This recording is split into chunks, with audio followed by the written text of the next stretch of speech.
people be forgetting that I'm French or like don't know. I literally learn words every day. Like I literally found out what prolapse means Bro, last night. why would you? Why is that the word that you learn? Okay, I want to know the context of that. Actually, you know what? I take that back. No, I don't. First off, one of the things that struck me the most about Drama Queen is that it's a very cinematic album. It sounds like something off of like a teen movie soundtrack.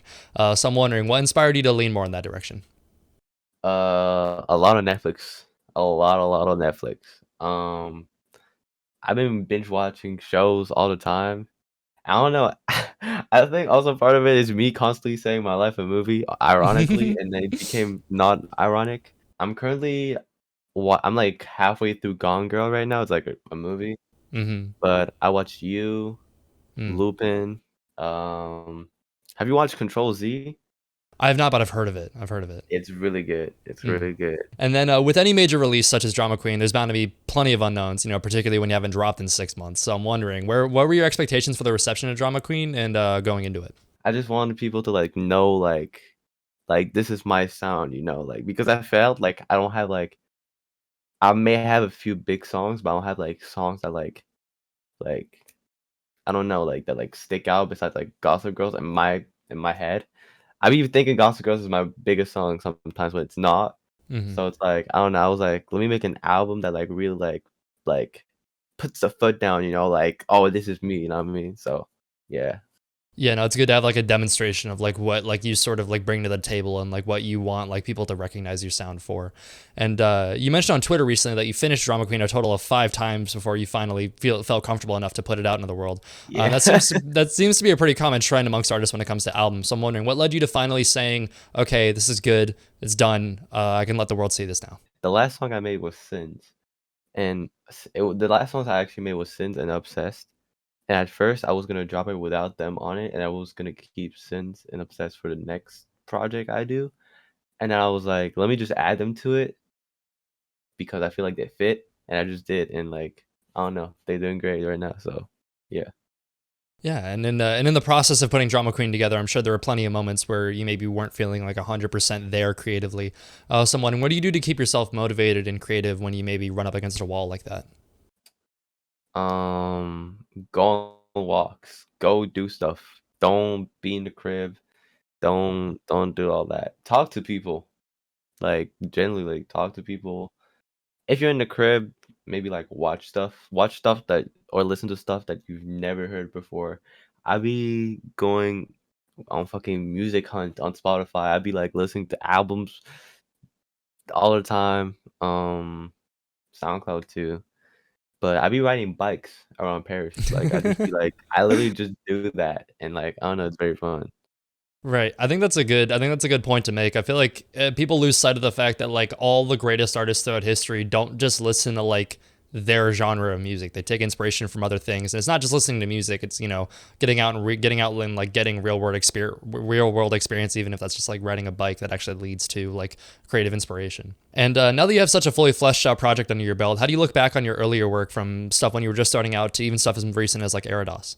I feel like there's a lot of consistency, but also like it's very like wonky. Wonky.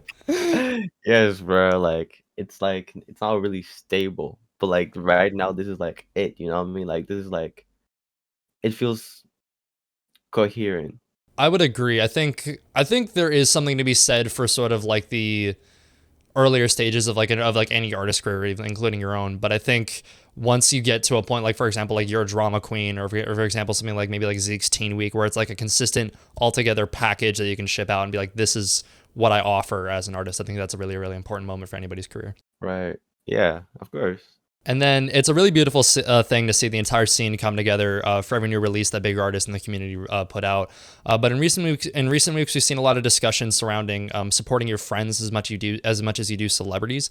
So I'm wondering, why do you think that's such an important distinction to make? I've been seeing a lot of people like reposting all that shit, like celebrities and shit, but they don't do shit for their friends. I'm like, nigga, damn. Hmm. Come on. Like, I don't know. I'm not gonna say anything. I'm not gonna be like, yo, do this, do that. Like, I'm not gonna control your page, but like, I don't know. Like, if you fuck with your friends, like, fuck with your friends. Like, I don't know. Like, Hmm. Yeah. No, like I always think back to like the way that like everybody came back together in like February to push Teen Week, like push the living shit out of Teen Week when like Zeke came out with that. And like you could say like and consequently Zeke like became one of the biggest artists in the community like practically overnight. And I think like if people came out like that and showed out like that more often, I think like the whole scene would explode like tenfold to what Oh, it is right now. 100%, 100,000%. That's what I was thinking that night too. And I think I speak for a lot of people when I say that Drama Queen is easily one of the best albums of the year. And because of that, I'm sure you've had a lot of people come up to you and say like, "Holy shit, it's so good, it's so amazing" in the past couple of weeks. But it's no secret that creatives are often their own worst critics. So I'm wondering like, how critically do you look back on Drama Queen now that it's out into the world? And does that flood of positive feedback ever give you sort of a sense of like imposter syndrome? Do you want me to rate every song? Do you want me like to like have like Sure, why not? Go for it. I bet peep for me the best song will be Obsessed or Gossip Girl. Still Gossip Girls. Still It's one of funny my favorite we songs. actually agree on that one. Yeah, Obsessed is one of my favorite songs on the album. Yeah. Exactly. I would say Sins is kind of up there, and then Homewrecker is like right under. Mm-hmm. And then the songs are less good. I used to think Hollywood was crazy, but now that I dropped it, I don't feel it feels that crazy anymore. Really? Yeah, I don't know. I don't like it as much. Like the songs I like. Okay, and then okay, so under like Homewrecker would be like Jealousy, and then New Life.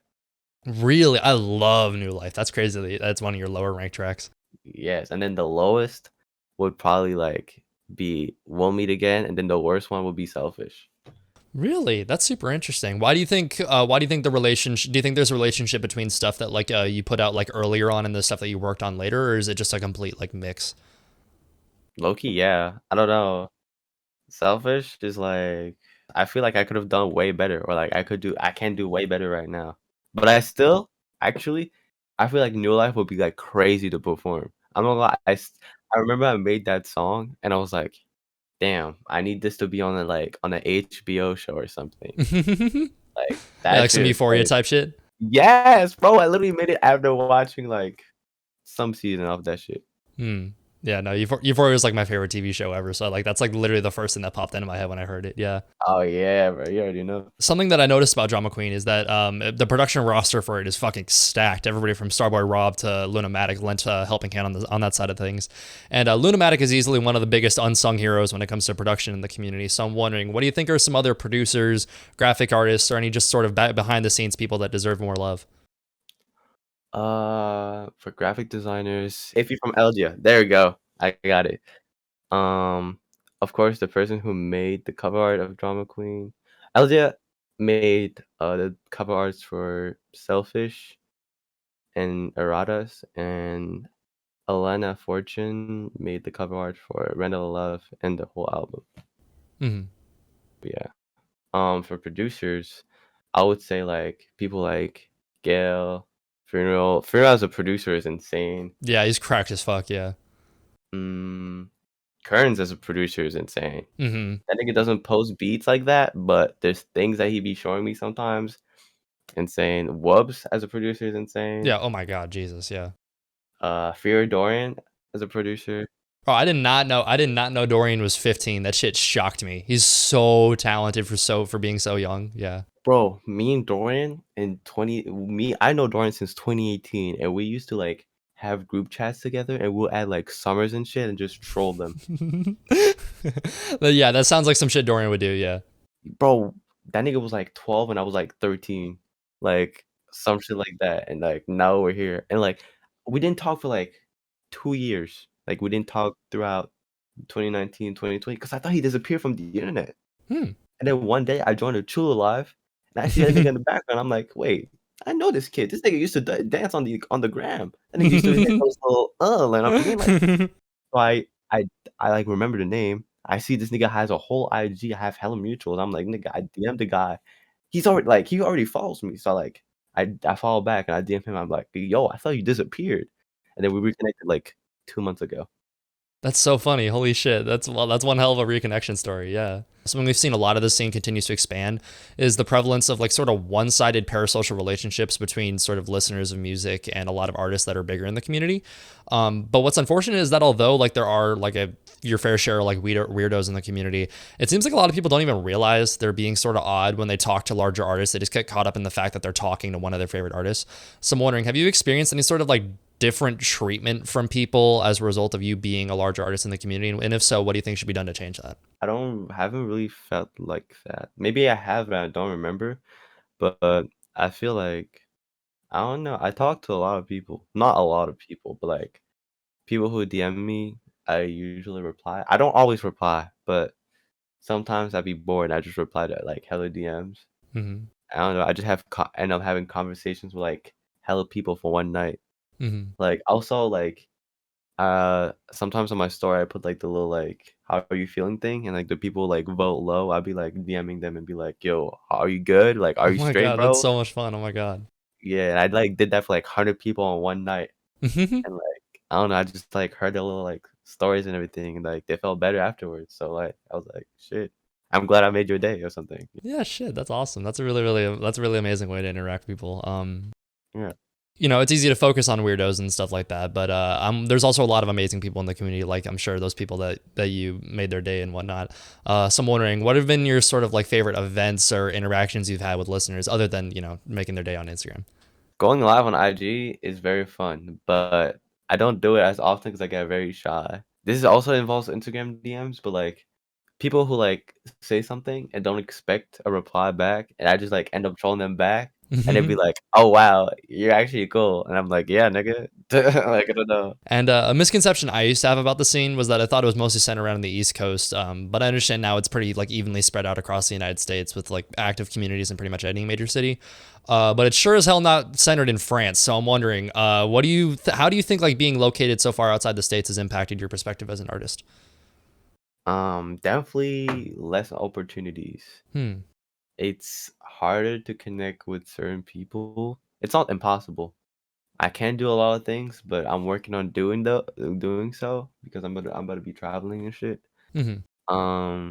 But I don't know. I'm still surprised. I be thinking about this a lot. I think about like how from like where I am in the world, how am I in this position without doing what everybody else is doing? You know what I mean? Like I'm not able to like meet this X, Y, and Z, like doing this and all that. I do like photo shoots. I have like one video, but that's like the least I could do. So, but it's about to change. But I'm just saying, I'm like real surprised. I'm like came this far just from like being on the internet. Yeah, like it makes you think about like how far you're about to go, considering you're about to unlock like a lot of opportunities like that and being able to Yeah. whatnot. You mentioned you're traveling soon. Do you have plans to visit the United States anytime soon, or? Oh yeah. I want to go once I turn 18 in January, and I will start like traveling like February. Okay.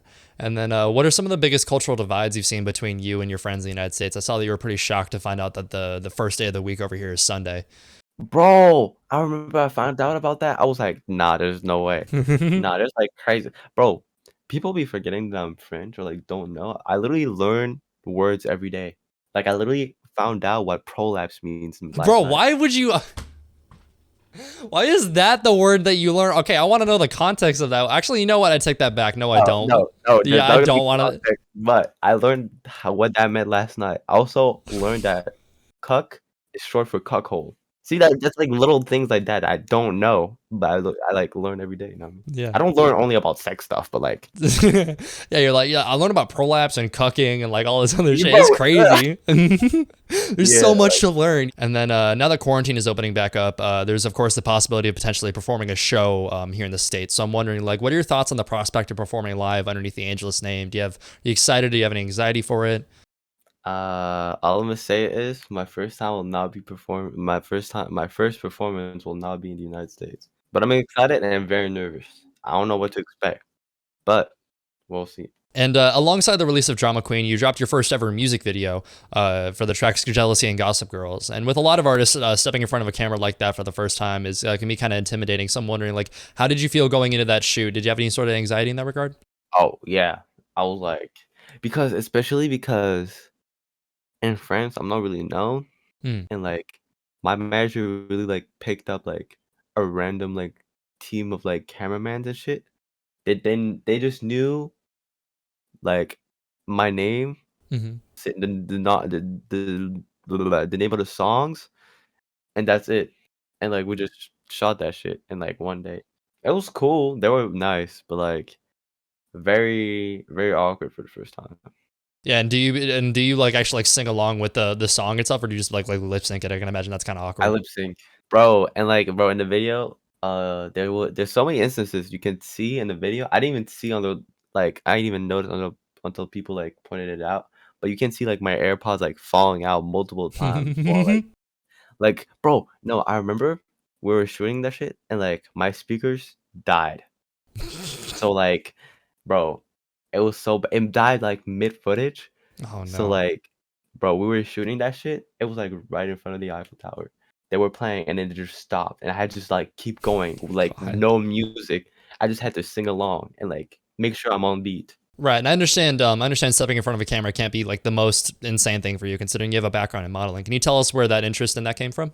What happened is I was like doing a photo shoot Hmm. and the photographer had a brand and he just gave me clothes and he just started filming me for his brand. So I was like, okay, so this is happening. Hmm. I didn't sign up for this, but I guess I'm doing it now. So Hmm. I just did it. And the video that they sent me, I didn't even know there was a video. They just sent it to me and I was like, oh, this looks sick. So I just posted it.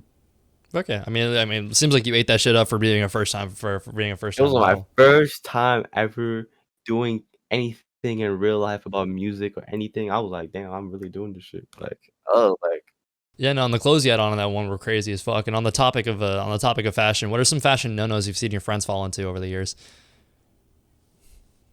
I um, think there's an elephant in the room that I think we're all thinking of, but who? Vlone. I mean, fucking, Oh, nigga, I wear V all the time, nigga. you Fuck you were talking Vlone. about? Damn, really? Okay, that's a bold statement. I'm playing, I'm playing. I I will say though, in like 2017, I was like what 13. I bought a fake V-Lone hoodie off No. Etsy. Was it just a normal Vlone or was it like a collab or anything like that? No, normal V-Lone, like a V-Lone and then the V in the back. I was wearing that shit at school, nigga. Oh my god. I would be damned if someone took a pic of me back then. Probably not, because phones weren't allowed. I have a pic of it though. It's probably out there Oh my god, yeah. of like me wearing fake V-Lone when I was like Yeah, 13. $100 bounty for anybody that can find that picture of Meg wearing a fucking Vlone hoodie.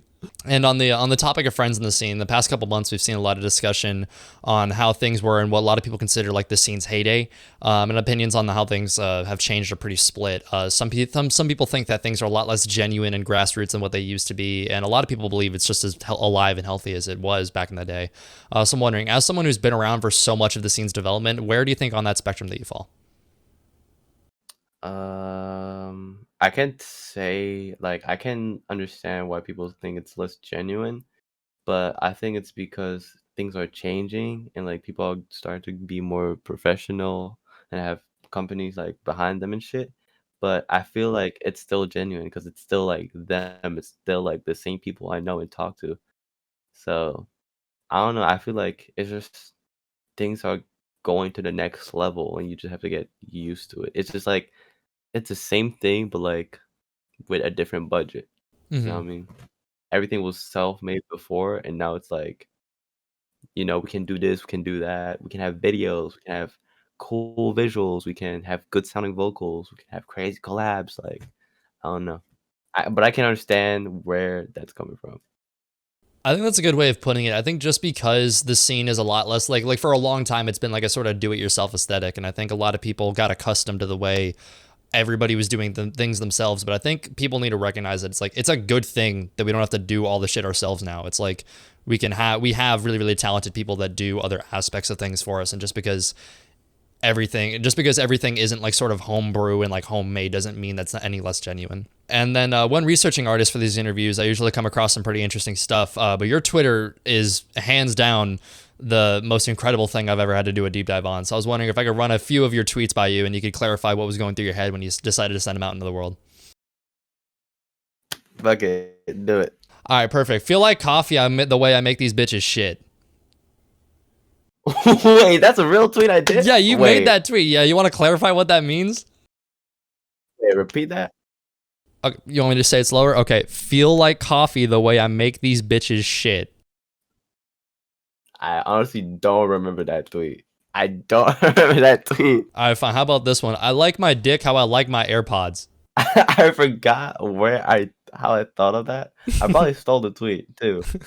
But Then you didn't think of it. You just stole it. I remember when I saw it, I was like, damn, that's genius. Mm-hmm. But I thought of it. So I'm a genius. Okay, checks out. You And know then what I mean?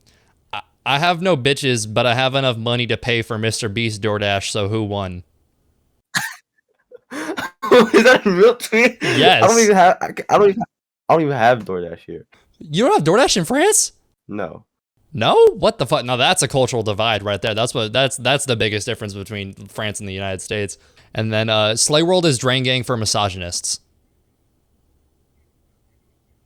I mean, I'm not even gonna hold you on that one. I think That's valid. That's valid. Let's not get this video demonetized. And while we're on the topic of outlandish statements, can you clear the air about you being 6'1"? What happened there?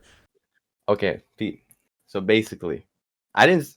Okay, so what happened is my dad told me that I was 6'1", right? I never measured. I didn't measure. He was just telling me that ever since like a long time. Like every time I would ask Dad, how tall am I? That nigga would be like 6'1". I would be like, bet. I like got my ID. He gave I saw my ID for the first time, right? Mm-hmm. Like it was old, right? But I look at it and I'm like, wait, this is not what you told me. Mm-hmm. Like because it's in meters, right? Mhm. I do the conversion on the internet, 5'8". So I'm like, nigga, what? I'm 5'8". There's no way. So like for a couple of months, I'm like, damn nigga, I'm 5'8". And then a couple months ago, like last month, October, I went to do my passport, right?